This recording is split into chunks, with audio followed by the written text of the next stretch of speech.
This is Dr. Gigi Sabbat, and you're listening into the Walk With Me podcast. My guest today is Jeffrey. Welcome to the show. Thank you. It's a pleasure to be here. Such an honor. Now, can you tell us a little bit more about you and where are you from, Jeffrey? I grew up on a small farm in Ohio. I was the child of divorced parents from the 70s, not at all uncommon. That's simply a reference point. That's not a complaint. Um, Left Ohio in 1979 when I joined the Peace Corps at the tender young age of 20, which tells you how old I am, because I needed to get away from my family because they were slightly crazy. And the Peace Corps offered me a very productive way out of the insanity of what sometimes families can bring. Lots of people joined the military. The military wasn't for me. I looked at it. So I'd gone to Ohio State for 2 years. I grew up on a farm. I'd taken a lot of mechanized agriculture courses at Ohio State. And so the Peace Corps accepted me as an agriculture mechanic and deployed me to North Africa. So at the tender young age of 20, I tell people I ran away from home because that's what I was doing. I know that now looking back. At the time, I would have denied it, but looking back, it's like, yeah, that's what I was doing. Um, I both ran away from home and ran towards what proved to be a lifetime of, I'm going to say, good experiences. On all average, they're good. Not everyone was good, but on average, they were all good. So international work, international travel is a whole lot harder and not nearly as sexy as they make it look like on TV. But I enjoyed it and I made a career out of it. Very good. Tell us a little bit more about your experience in regards to the CIA. So after I had been overseas for a while, I came back and I was trying to think of what was my next adventure. And I decided to apply to the CIA. Because I had because I spoke two languages, I had lived in multiple countries overseas. I passed one of their tests, which is, can you live in a foreign environment? The CIA does not do anything in the United States, no matter what you see on TV. The odd thing here too, but they do not operate in the United States. That's the FBI's job, and we get into turf warfare with them all the time. So our job was overseas. So it is the job of the CIA to ultimately provide guidance to our leaders, the president, leaders of the Congress, and et cetera, our political leaders, on what are the other guys doing. And the other guys are both our friends, if you can call them that, and our non-friends, which you can certainly call them. And so our policymakers need to know. I'll just give an example where it's always changing. What are the Israelis going to do next? And don't get me wrong, I'm very pro-Israel.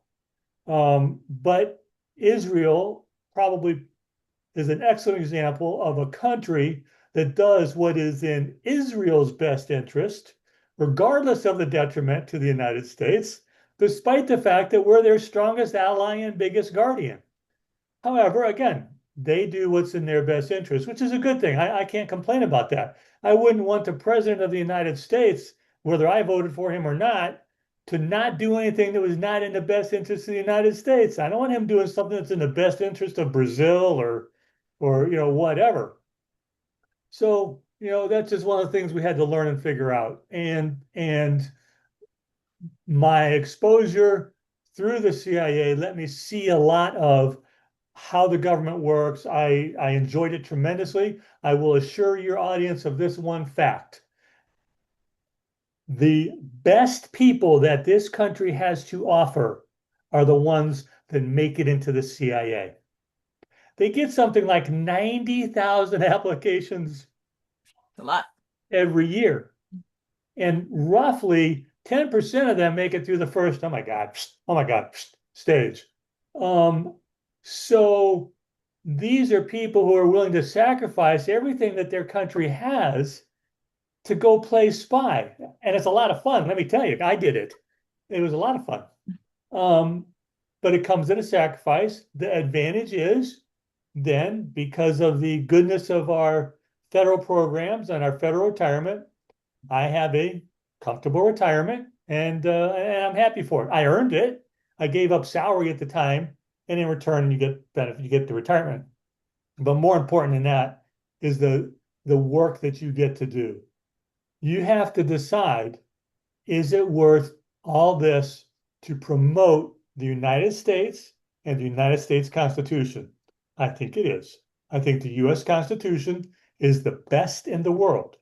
There's some others that can compete, but in my mind, ours still comes out on top, and we have an awful lot to celebrate this coming week. Very good. And what does leadership mean to you, Jeffrey? You always ask the easy questions. Um, I've written a little bit on leadership, and I forget the guy's name who I've quoted, but a leader is someone that knows the way, shows the way, and goes the way. Way. Yes. And no one's going to follow a leader that hasn't done it already. That's just life. You can't get out in front of a group of people if you've never done what you're asking them to do and expect them to do anything other than beat you to a pulp, either physically or certainly mentally. So leaders have to be able to get through the experience that they are asking their followers, their employees, their subordinate, whatever term you want to use, to go through. So they have to know the way because they've gone through it. That's the only way you're going to manage. Then they show the way by demonstrating how did they get through it. Lots of stuff that we go through has multiple methods of getting through. There's lots of paths to success. I have my path. I suspect you have your path. They're different paths, but they're unique in that they get us to where we want to be from a leadership perspective. So we need to get people to follow us. Knows the way, shows the way, and you got to demonstrate it. No one's going to follow a leader that doesn't demonstrate what you are asking them to do. Someone who's been in the, whether you call it, been in the field, been in the trenches, been in the conference rooms and the sales calls, whatever. No one's going to follow a leader that hasn't had their ego ground to a pulp going through some of the experiences of life. That's true. Very powerful message. Thank you, Jeffrey. Now, can you tell us a little bit more about your books? Well, I actually have two books. The first one is Humint for Humanity. I don't have a copy with me, but it's Humint as in human intelligence. That's what I collected when I worked in the CIA for humanity. We know what humanity is. And what that is that's a look at the world. Where are we in this world? What does our world really look like? Because most Americans, they can't find Lebanon on the map. And yet, Lebanon is very important to our politics because of its engagement with Israel. Most of them can't find Israel on the map, but they get closer. So the whole idea of Humint for Humanity was to try and bring some of those lessons home. And I'll give you just one little blurb out of my book. Speaking of Lebanon, in my book, because I'm trying to get Americans to understand the outside world, if I can use that term. And in my book, I compare Lebanon to Whitney Houston. Whitney Houston? Why that? Well, are you familiar with Whitney Houston and her music and her ending? Of course. Of course. Very talented. I was around when she came on the scenes. You're a wee bit young for that, but I'm a wee bit old for that. She was stunning. She was gorgeous. She was talented. She could sing. She could dance. She was, oh my goodness, wonderful. And then she followed a career of maybe 20 years. Much like Lebanon, when Beirut was considered the Paris of the Mediterranean, because you had Turkish influence, you had Middle East influence, you had Iranian influence, you had the cultural influence of being a port city on a big ocean, which is what Beirut is. So you have all these influences that make it a wonderful place. And then, much like Whitney Houston, in about 1985, all the civil wars broke out, and they're still fighting them. And they've been fighting them now for how many years is that? 40 years? And they just don't seem to be able to get any kind of peace. Again, much like Whitney Houston, she struggled with the drug addiction. Her death was a loss. tremendous, and I'm sorry, but she followed that path.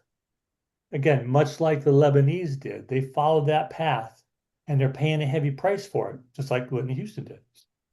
So that's what I talk about in my first book, just trying to bring some of the events, players, countries, what have you, from that affect our world every day. Do you think that what happens in Israel every day doesn't affect us in the United States? Of course it does. New York has the biggest Jewish population in the world outside of Israel. You think they're not paying attention? So we have to get better at paying attention to these places. And that's what Humint for Humanity was written for, to try and let Americans see some of these places that influence us every day of our life.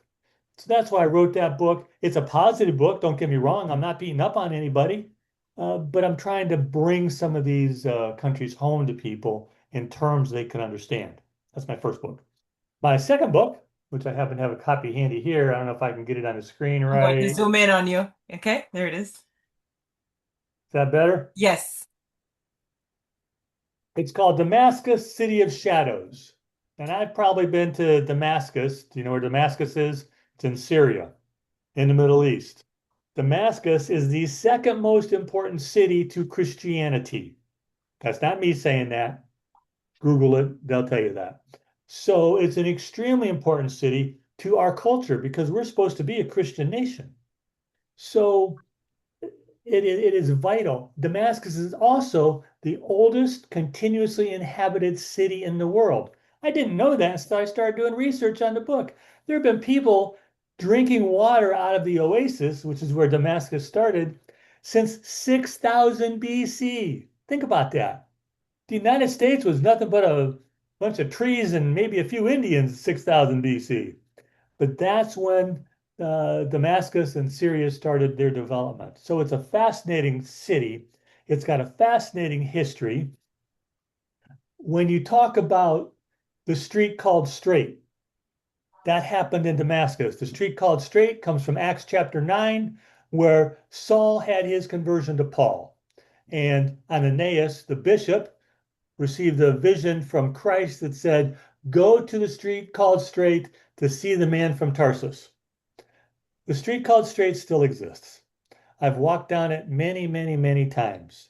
And it's a fascinating look at our history and the history of Christianity. There are churches, there's an underground church in Damascus that, again, hundreds and hundreds of years old. Damascus itself, thousands of years old. We're coming up on our 250th and we all get out there and dance 250.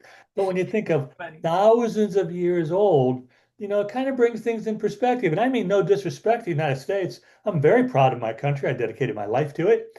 But at the same time, there's been folks out there that have been doing the dance a little bit longer than we have. And we just need to show them respect. That's all I'm saying. We don't have to agree with them, but let's just give them a little respect for the fact that they've survived 4,000 years. That's a long time. Thank you for sharing, Jeffrey. And where can folks find a copy of your book? Where can they obtain one? Amazon.com. Awesome. Thanks, Jeffrey. And what gives you the most joy?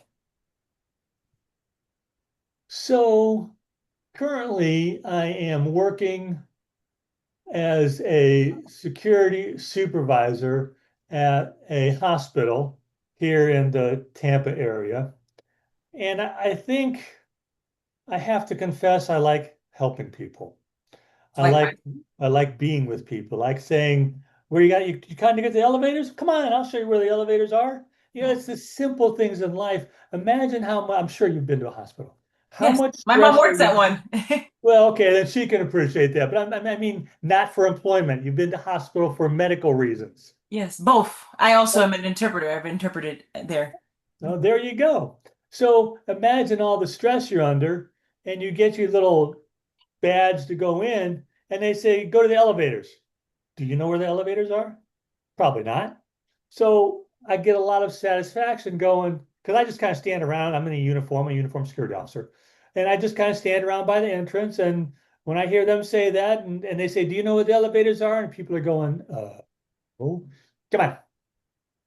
I like helping people. That's nice. And in a hospital environment, as you must know, a lot of people there need help. A lot of people there are under extraordinary stress. Again, as a Yes. translator, I'm sure you see that much more than Oh, I do. yes. A lot of people need help. You are correct. Yes, Jeffrey. So I get a lot of pleasure out of helping people with the simple things. I'm not trying to sound arrogant or condescending. I know what you If mean. I can help somebody get from the main entrance to the elevator to get to their family member, that's a good day. That's amazing. Thank you so much for sharing that, Jeffrey. And Jeffrey, tell us a little bit more about the major challenge in your life. Anything happened in your life? Well, I mean, of course, nobody gets to be my age without facing challenges. Um, Probably my biggest regret will be that my first marriage did not survive 30 years, survived 28 years. And that's unfortunately, I have two great kids. I respect and admire my ex-wife. I can't sit here and tell you what happened, but it was something that built up over years and years. It is what it is. And that's one of the biggest regrets that I have. Nonetheless, life goes on. My kids grow up. I have grandkids. My ex-wife has her relationships, blah, blah, blah, blah, blah. So I think we all have to deal with life's challenges, and they're going to come at us no matter what. Now, maybe, and I hope you're lucky that you have a husband or whatever significant other that will be good to you and you'll have a lifelong relationship. You'll be in a minority if that happens, but I still pray for you that that happens. So that's where you get the most sense of stability. And so my biggest regret is it didn't work, and it's as much my fault as if you want to blame somebody, blame me, but whatever. So I think the hard part is how do we make relationships last 30, 40, 50 years in this day and age? Wow. What message do you have for another individual who's going through something similar that you did, Jeffrey?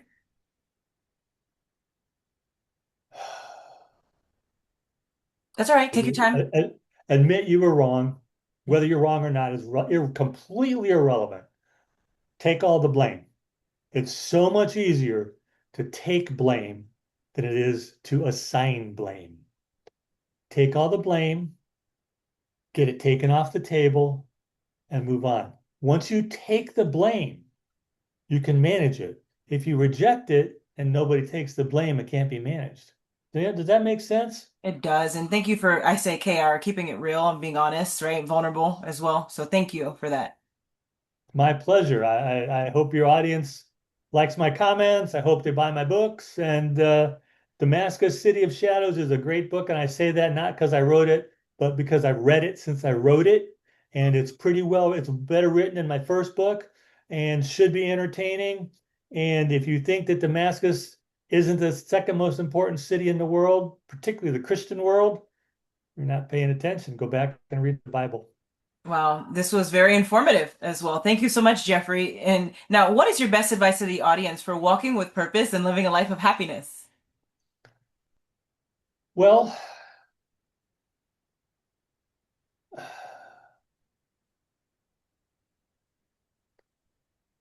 I want to be careful not to promote Christianity, so I'll simply say, follow. Ooh, who's that little cute one that Oh, was just on the this is my screen? niece. Hey, This is my niece, sweetie. Sky. Sky, say hello. He said, yes. Very cute. Um, Follow whatever religion you follow and take it seriously. Most certainly the three major religions are all similar enough, and they all promote the human agenda enough that it doesn't really matter which one, but take it seriously. Find a way to put God above everything. That sounds simple. It's not. I am a sinner. Trust me when I tell you that. It's hard to do. We wake up every day and we try not to do it. So that would be the first recommendation I would have. But because if you do that, it's going to take you down the path of a happy marriage. If you continue to do that, it's going to take you down that path of happy parenting and prosperous children, like your niece that was just Oh, on the screen there. thank you. So that would be my biggest suggestion. Thank you, Jeffrey. And where can the audience find you? Um, LinkedIn. Full name is Jeffrey Sanow. I'm on LinkedIn. I check LinkedIn all the time, and I'm happy to come speak. I speak at many different places. I'm also writing for the LA Tribune. That's a fairly new online newspaper. And is it LA Tribune? Yeah, that's right. I've It's heard of LA LA Tribune. Tribune before, yes. Yeah, so that just came out. Mo Rock is the editor in chief, and I am special advisor. And so I try and write for that. I've written several articles. My emphasis in writing for that is I don't want to say pro-Israeli, but I have the Israel folder. And so I write articles concerning Israel, Judaism, anti-Semitism. It's amazing to me that people can talk about how terrible it is to be racist against black people, but it's okay to be an anti-Semite. Really? Do you know what you're saying? So, we have to watch and fight anti-Semitism just as much as we would fight any other form of racism. So that's what I like to do. That's what I believe in. I believe that, and again, the LA Tribune gives me a great place to write, to publish, to promote what I think are healthy, forward-leaning, although not always, but healthy always, beliefs and things we should try to adhere to. Thank you, Jeff, and thanks for being a guest on the Walk With Me podcast. God bless. It's my pleasure.